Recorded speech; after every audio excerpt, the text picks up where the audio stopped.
அஸ்ஸலாமு அலைக்கும் வரஹ்மத்துல்லாஹி வபரகாத்துஹு.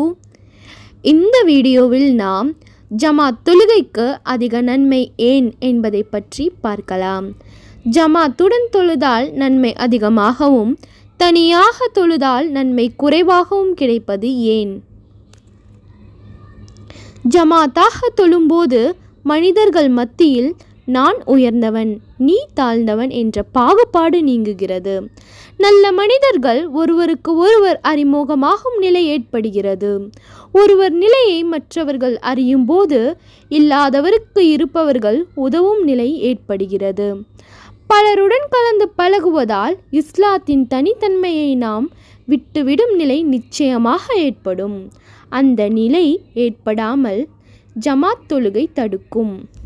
குடும்ப பிரச்சனைகளை மட்டுமே அறிந்து கொள்ளும் ஒருவர் ஜமாத் தொழுகையில் கலந்து கொள்வதன் மூலம் சமுதாய பிரச்சனைகளை அறிந்து கொள்ள முடிகிறது.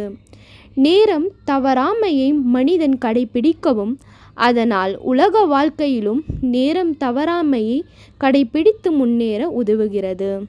சிந்தித்து பார்த்தால் இன்னும் அநேக நன்மைகள் இதில் இருப்பதை காணலாம். இன்ஷா அல்லாஹ் நாம் அடுத்த வீடியோவில் பார்க்கலாம். மறுமையில் உயர்ந்த சுவனத்தை பெறக்கூடிய பாக்கியத்தை அல்லாஹ் நம் அனைவருக்கும் தருவானாக. ஆமீன். அஸ்ஸலாமு அலைக்கும் வரஹ்மத்துல்லாஹி வபரகாத்துஹு.